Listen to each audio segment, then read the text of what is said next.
These young Kenyans have turned out for a concert aimed at getting them out to vote. The country's biggest music acts are there, and it's all fronted by a comedy group called Ridiculous.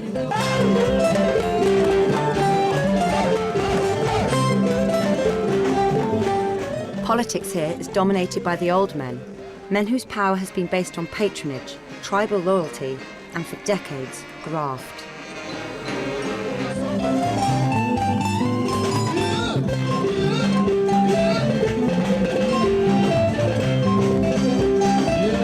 With an election looming, these comedians are determined to bring a fresh generation into Kenyan politics, using something you don't hear much in the offices of the political class: laughter. They first made their names in political satire under the one-party regime of President Moi. But they continue to lampoon the current President Kibaki and his controversial wife, Lucy. He's a guy who doesn't, nothing worries him. There's no rush. To him, we might be seated right here, and if he was here, a bomb explodes, he'll go like, what is the hurry? That is just a bomb. There's nothing much. Don't worry. We will go on. It's just a bomb. Let those who are running away run. They don't know where they are going. We are here. We knew we came here to do what we are doing here. Even if it's a bomb, we will still do what we are doing here without that bomb here. That's the kind of guy he is. I landed the unenviable role of playing the First Lady of Kenya. And I'll go into character. What did you say? You? Okay, now. I said, you, who gave you permission to be recording that? You think here you are at where you think, who told you my home is a studio? Yeah? What we get to do is make-believe. It's make-believe comedy, actually, whereby we get into character, and not only just get into character, we will get the right costumes, get the right props. Take an example. When we went for the Safari Sevens rugby tournament, when the helicopter came down, people actually were fooled that it's actually the president himself who's come here.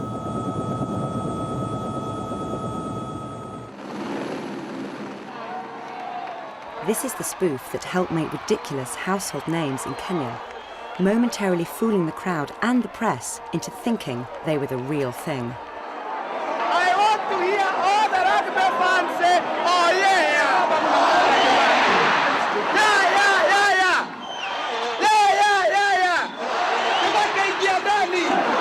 So she said, I can play rugby. Who is your mother? He's trying to encourage the Kenyan team. This is how to play rugby.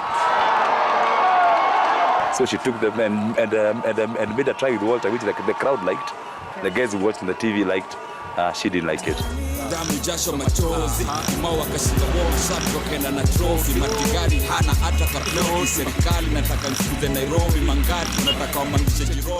President Kibaki faces an election in December. He was elected on a tide of hope in 2002, and he's still popular.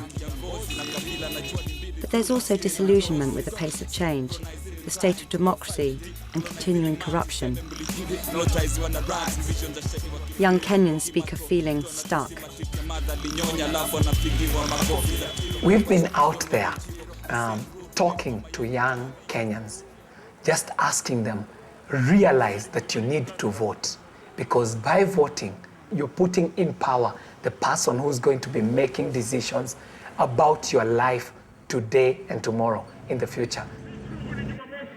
Even you, hata wewe, even you, hata upande hii naona, you can be an MP. Your vote is your power. Your vote is your power. Mzee unaweza, jaribu bahati yako. Vijana leo mtunge. Satirists, uhuru pale, the black supremacy. We are redefining politics to you. You have known politics to be, when it's politics time, we go out there, heckle, carry the biggest man with the biggest tummy and make sure he's voted in. And in the process, we can fight. Let's fight. Let's beat up each other because we believe anyone who does not belong to our camp is an enemy. And what we are saying to them is politics is a game of interests. Go out there and push your interests, push your agenda as a young Kenyan.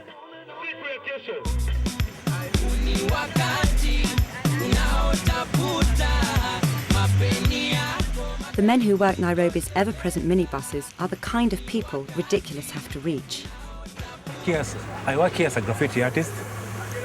Basically what to do, a guy comes with matatu, the minibuses, we do some decorations for him, he pays us, then that's how we earn our living mostly. I have a voter's card, but I had a problem during the previous election because I couldn't vote. Though I had the voter's card, but my name wasn't on the register. I don't know why. I don't know what happened that time around. This time around, I have to vote. Even though it's going to be a one vote, it still can make a difference. So I'll have to vote. Definitely have to vote. Kenya has to change. It has to change. But the change itself, it's hard to come by because the same guys who were in the office previously, the same guys who want to be voted in again. When they get in the power, they return back to the old ways.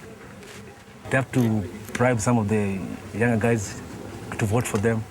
So corruption starts with them, they now translate to the other guys. So if change has to come, we have to change everything else, from the high office until down. So we should not be recycling the politicians or the ministers. We should be getting some new guys, some new young guys, or some guys who have never been there. At least we can give them a shot at that time. Kenya damu. Proud to be Kenyan.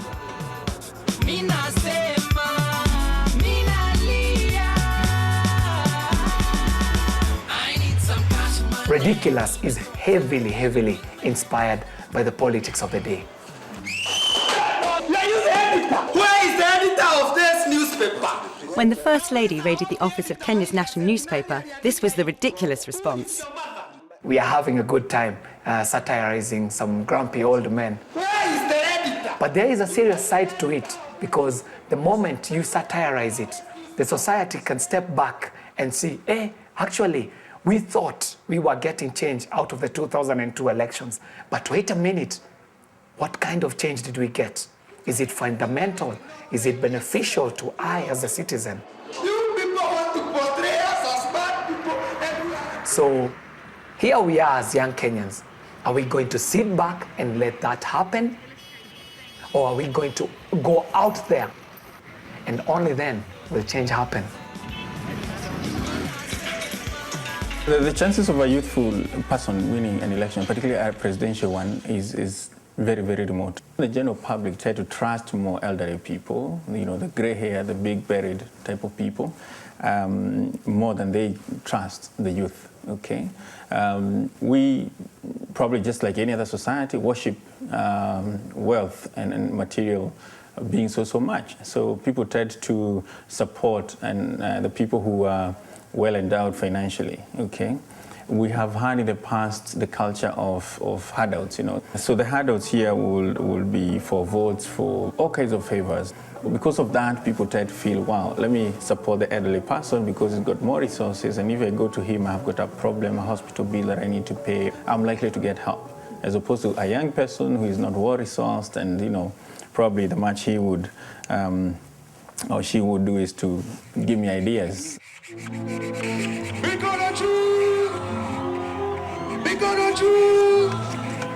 This is Nameless. One of the artists will be performing, and basically the youth love him.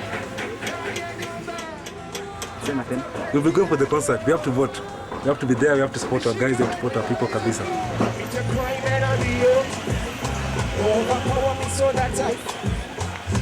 I wish I could be your saliva so that I could taste your lips. I envy vile inakushika kwa kweli manzi umebarikiwa, ndio maana tunaimba. I wish I could be your shoe. Saturday, vijana tukusunge kwa sasa. Ukionyeshe, even you, hata wewe, even you, hata upande hii naona, you can be an MP. Your vote is your power. Your vote is your power. Mzee unaweza. Unaweza. Jaribu bahati yako. Ongea na vijana vizuri. You cannot be in this electioneering process if you don't have a voter's card. Let's start there. The voter's card is the instrument that you're going to put someone in power. So basically, you are employing the people who are going into your civic council, you're employing the people who are going into the parliament, you're even employing the president. So first understand what it is he has to do for you. If you know what he has to do for you, you can demand that of him before you give him your vote. And then thirdly, make sure that you go and vote. On the day of elections, go out there and make sure you cast your vote. And cast your vote for the person who is pushing your agenda. I need some cash money. Can you feel me?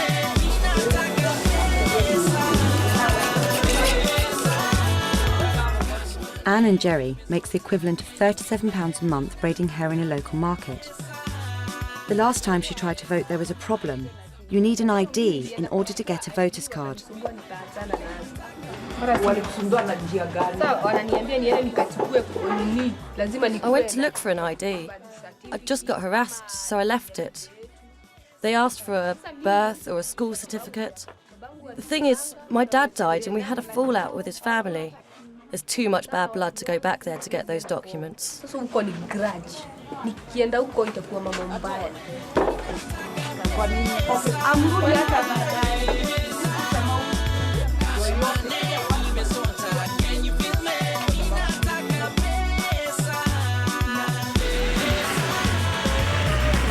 Out of 33 million Kenyans, only 6 million voted in the last general election. Statistics are telling us that there are over 17 million young Kenyans who are eligible to vote. To register as a voter, you need an ID card. But not all of the 17 million have an ID card. Their voice can make the difference.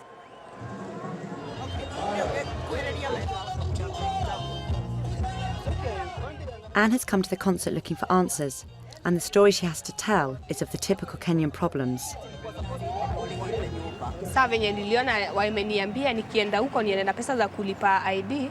They told me to give them a bribe when I wanted an ID. But I have rent to pay and a child to look after, so I left it. Where are the ones we voted for who were to fight for us? The helpless.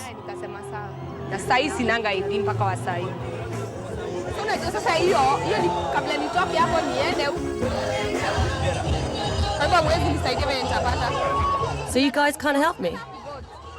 I want to vote. I can't vote empty-handed.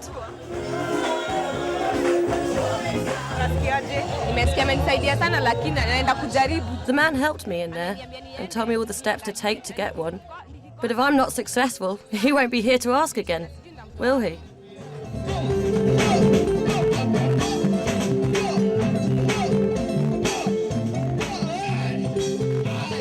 I think what makes Ridiculous special is that Ridiculous have been at the forefront of increasing democratic space for a lot of Kenyans. I think Ridiculous has smashed all the taboos and the beliefs and the mystique and whatever it was that surrounds the politics. I remember the former president saying very many times that I know what is best for you as your president. And, you know, they rubbished all that.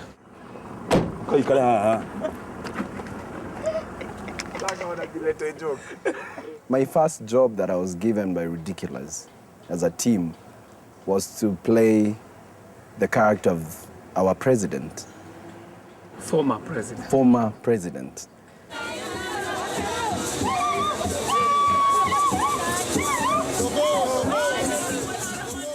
We would straight away now break the character, agree on what angles, agree on what points are going to be done, and that will definitely make what you call my...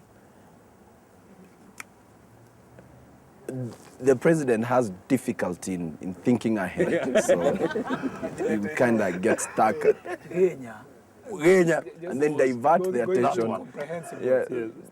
Walter played the character of the former president so well.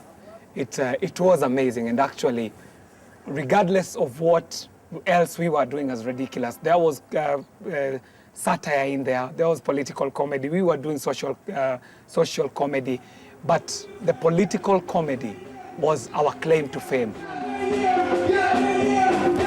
He played it so well that today there are small kids in Kenya who can never quite draw the line between the former president and Walter. Na hiyo watiana DJ hiyo CD tuanguke ndombolo hapa. Who is imitating who? There is a question right now on radio, running on radio, where one kid says that their favorite politician in Kenya is President Moi because he dances dombolo. But the president has never danced. Walter danced on Ridiculous. But to this kid, Walter was the president.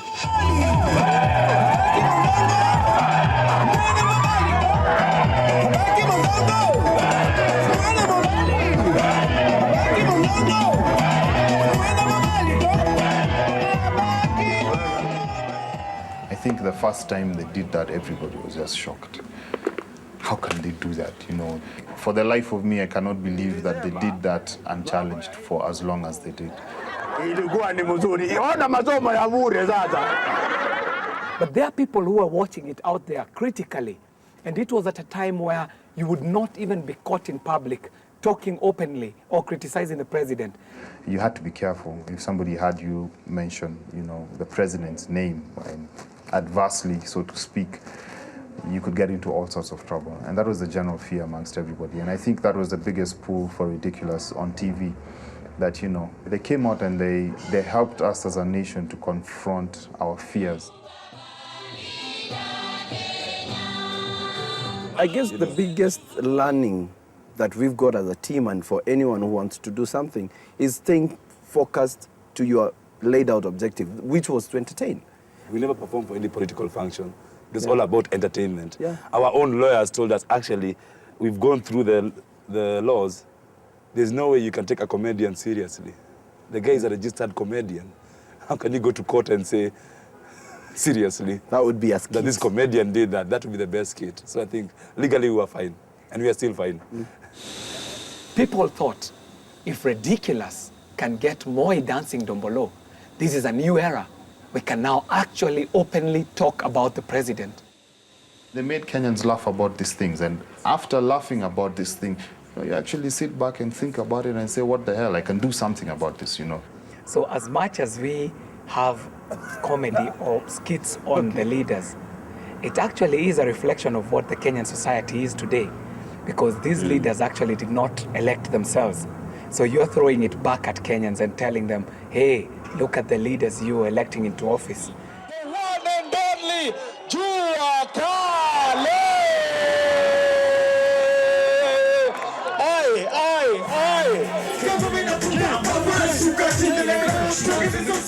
The concert is the high point of an 18-month campaign, which has covered all parts of the country.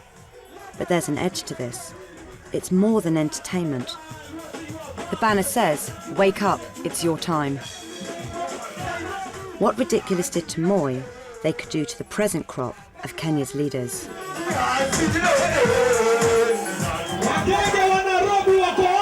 Nimekuwa confused. Nimekuja hapa kwa sababu nilisomea hii Nairobi hii. Hii Nairobi nikasoma nikaambiwa I'm a future leader of tomorrow. Alafu nikasoma nikapatiwa plus school mimi nikaambiwa mimi ni future leader of tomorrow awe na nguvu. Nikaenda nikasoma mpaka university. Nikaambiwa mimi ni bright future leader of. Nikaendelea nikaenda nikapata bibi. Nikaambiwa now you are a mature bright future leader of. Alafu mazini kaza atoi. Awaniongeleshi tena wanaongesha atoi wangu weka kando. You are the future leader of tomorrow.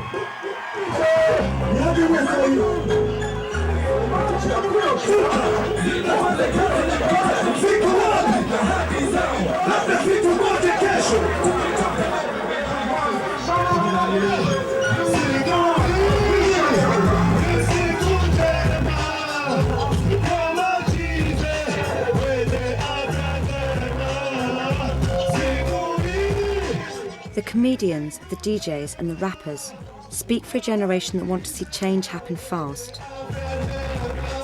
And this is the thing they're going to use to make it happen. A voting card. Tumechoka na wazee babu, ni kura yako ndio fimbo yako, usiwe mnyonge. 1, 2, 3, 4. Sweetie, sweetie banana, sweetie, sweetie banana. The concerts have been a massive success. Youth voter registration is up in the areas where the campaign has been.